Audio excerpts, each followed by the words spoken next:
Bismillahirrahmanirrahim. Assalamualaikum warahmatullahi wabarakatuh.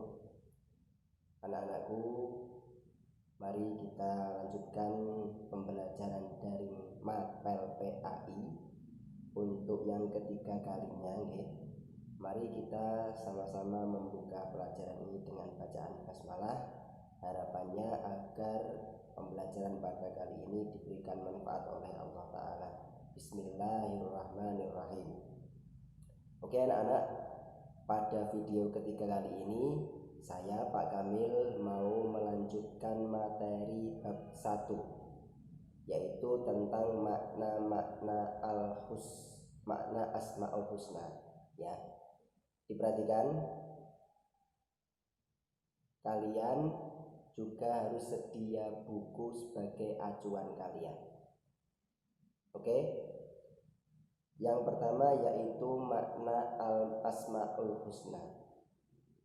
Asmaul Husna itu dari bahasa Arab, dari dua bahasa Arab. Yang pertama al-asma, yang kedua al-husna. Al-asma itu berarti nama-nama. Kalau al-husna berarti yang baik. Jadi kalau digabungkan antara 1 dan 2 berarti adalah Asmaul Husna, mempunyai makna nama-nama yang baik. Artinya adalah nama-nama Allah Ta'ala. Itu semuanya berjumlah 99. Jadi besok kalau ada pertanyaan, berapakah jumlah Asmaul Husna? Dijawab saja 99. Oke, gitu. Ya. Kemudian di sini Pak Kamil nanti akan memberikan beberapa contoh yang saya ambilkan dari Asmaul Husna. Yang pertama ada Al-Alim, yang kedua ada Al-Khabir, yang ketiga ada As-Sami, yang keempat ada Al-Basir. Namun sebelum saya jelaskan keempat kalinya ini, saya akan sedikit membacakan ayat Al-Quran yang berhubungan dengan Asmaul Husna. Seperti dalam Al-Quran surat Al-A'raf ayat 180 yang berbunyi, Bismillahirrahmanirrahim, Walillahil asma'ul husna fad'uuhu biha wadarul ladzina yulhiduna fi asma'ih sayujzauna ma kanu ya'malun.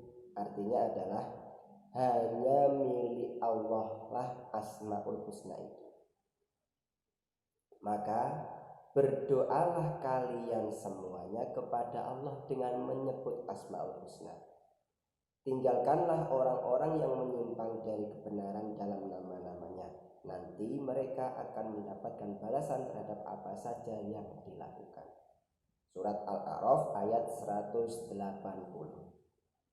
Oke, kita masuk ke contoh Asmaul Husna yang pertama, yaitu Al-Alim. Al-Alim itu artinya Allah Maha Mengetahui.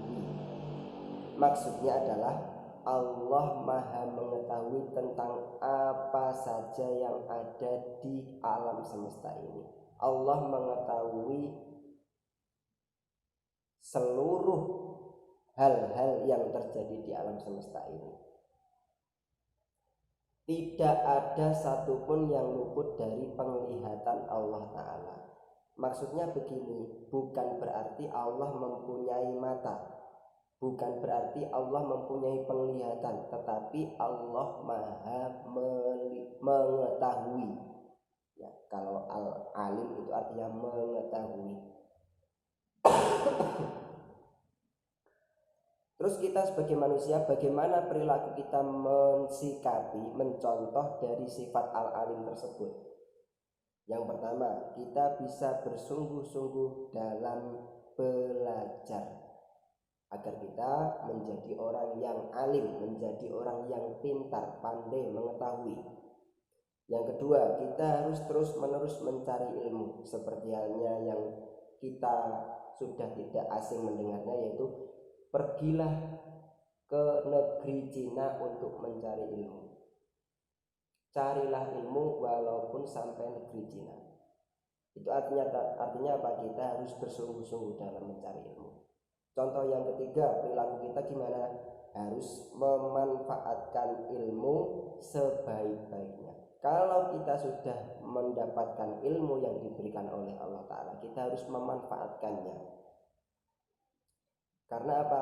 Ilmu yang bermanfaat itu adalah bisa menjadi sedekah kita, bisa menjadi celengan kita. Itu sifat alim yang pertama. Yang kedua, sifat al-khabir. Sifat al-khabir itu artinya adalah Allah Maha Teliti.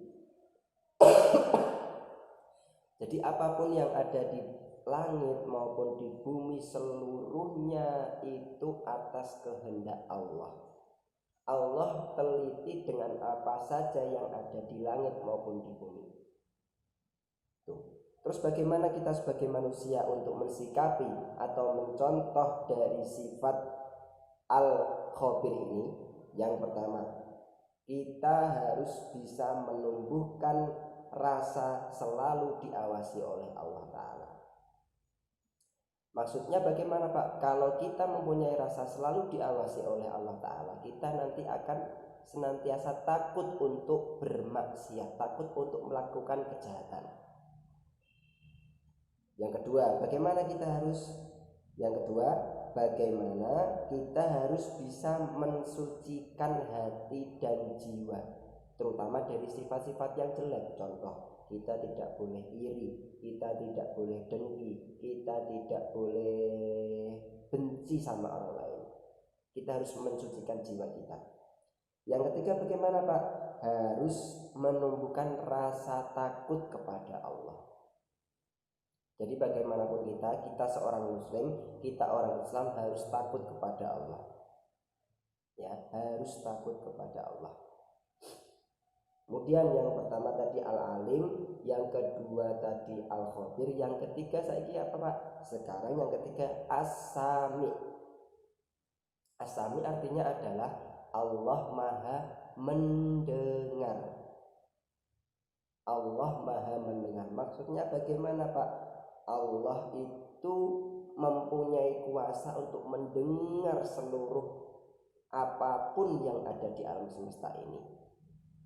Kalau kita manusia tidak bisa mendengar apa yang dikatakan hewan, kita tidak bisa mendengar apa yang dikatakan oleh tumbuhan, tapi Allah bisa mendengar semua itu. Karena apa? Karena Allah mempunyai sifat apa? Sifat as-sami'. Kita sebagai manusia bagaimana harusnya perilaku kita sebagai manusia untuk mencontoh dari sifat as-sami ini adalah yang pertama, kita harus mendengarkan orang lain yang sedang bicara. Kalau kita sedang bicara dengan orang lain, kita jangan mengelak. Kita harus mendengarkan dulu apa yang dikatakan orang lain, setelah itu kita baru ngomong. Jangan nyelak-nyelak terus, gak baik. Yang kedua, perilaku kita harus menyampaikan sesuatu dengan santun. Kita sesama manusia harus saling sopan dan santun. Kalau sesama manusia, kalau kita sama orang tua, kita harus mempunyai rasa santun. Jangan sampai naik dewi, nggak boleh. Itu ya. Kemudian yang ketiga, perilaku kita adalah menjadi orang yang peka terhadap informasi. Artinya kita harus menyaring.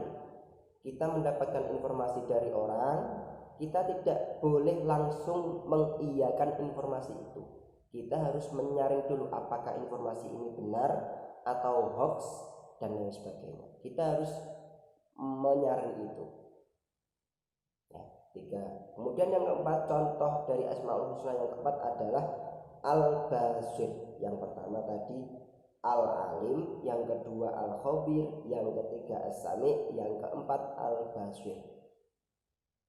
Al-basir adalah artinya Allah Maha melihat. Beda. Kalau al-alim tadi Maha mengetahui, kalau al-basir Maha melihat. Ya. Jadi Allah dapat melihat seluruh yang ada di alam semesta ini. Kalau manusia mungkin batas penglihatan kita hanya seberapa meter gitu aja. Kita tidak bisa melihat apa yang tertutupi. Kita tidak bisa melihat apa-apa yang ada di dalam bumi, tidak bisa. Manusia tidak bisa. Tapi kalau Allah berkuasa, bisa melihat semuanya. Kita sebagai manusia bagaimana untuk mencontoh perilaku dari sifat al-basir ini? Bagaimana Pak kita sebagai manusia? Yang pertama, kita harus berusaha merenungkan kejadian yang ada di alam semesta ini. Misalkan ada bencana banjir, ada bencana longsor, tsunami dan lain sebagainya. Kejadian-kejadian itu kita bisa melihatnya. Terus bagaimana kita? Kita harus bisa merenungkan kenapa kok bisa menjadi ada banjir, kenapa kok bisa ada longsor, kenapa kok bisa ada tsunami. Itu kita harus merenungkan. Namanya introspeksi diri. Karena apa? Kita setelah introspeksi diri nanti akan menjadi lebih baik. Terus yang kedua, perilaku kita adalah introspeksi untuk melihat kelebihan dan kekurangan orang lain. Pasti manusia itu mempunyai kelebihan dan juga kekurangan. Dan kita sebagai manusia harus bisa memahami keduanya. Contohnya kita punya teman yang kekurangannya seperti ini. Kita jangan mengelak-elak, kita jangan menjelek-jelekan, kita jangan mengejek. Tidak boleh. Kita harus bisa menerima kekurangan dan kelebihan orang lain. Ya, tuh 4 contoh tadi bisa dipelajari. Kemudian kita masuk yang ke hikmah beriman kepada Allah. Hikmah beriman kepada Allah. Hikmah itu apa Pak? Hikmah itu apa yang kita dapatkan setelah kita beriman kepada Allah. Jadi apapun nanti balasan Allah yang akan diberikan kepada kita setelah kita beriman kepada Allah. Apa wae Pak? Yang pertama, Allah akan menolong, atau kita sebagai manusia kalau beriman kepada Allah akan selalu mendapatkan pertolongan dari Allah. Yakin. Kalau kita punya iman, kita percaya kepada Allah, pasti kita diselamatkan oleh Allah. Kita harus yakin. Kemudian hikmah yang kedua apa Pak? Yang kedua, hatinya menjadi tenang dan tidak gelisah. Kita bisa membuktikan kalau kita iman kepada Allah, sholat, sregep, poso terus, pokoknya tidak pernah melakukan kemaksiatan, artinya selalu berbuat baik, nanti hati kita akan terasa tenang, tidak akan gelisah. Itu fakta. Kalau orang sering melaksanakan keburukan, sering berlaku maksiat, itu pasti hatinya tidak akan tenang. Contohnya orang melakukan maling walaupun kelihatannya duitnya banyak, tapi hatinya tidak akan tenang. Karena apa? Selalu dibayang-bayangi oleh polisi akan mengejar kita terus. Itu maling. Hatinya tidak akan pernah bisa tenang. Contoh hikmah yang ketiga apa Pak? Hidupnya tidak akan merugi. Jadi artinya hidupnya yang tidak akan merugi itu bagaimana Pak? Hidup di dunia itu tidak selamanya masalah uang, tidak selamanya masalah harta. Ya. Kalau kita misalkan ditakdirkan oleh Allah menjadi orang miskin, tapi kita punya iman, kita punya takwa kepada Allah, itu tidak akan merugi. Kita menjadi orang yang justru menjadi orang yang sangat beruntung. Ya, misalkan ada orang kaya raya, duitnya banyak, miliaran duitnya, tapi tidak pernah sholat, tidak pernah ikut puasa, tidak pernah berbuat baik kepada orang lain.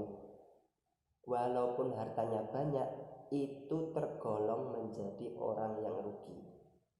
Semoga kita diberikan Allah menjadi orang yang banyak rezekinya, juga tebal keimanan dalam hati kita. Tuh ya, terima kasih. Sekian dari saya. Video saya ini mungkin sedikit membantu pembelajaran mapel PAI. Terima kasih. Untuk tugasnya ada di deskripsi video ini. Jangan lupa, kalau kalian mengikuti pembelajaran daring harus aktif ya. Terima kasih dari saya. Jangan lupa like, comment, share, and subscribe. Terima kasih. Wassalamualaikum warahmatullahi wabarakatuh.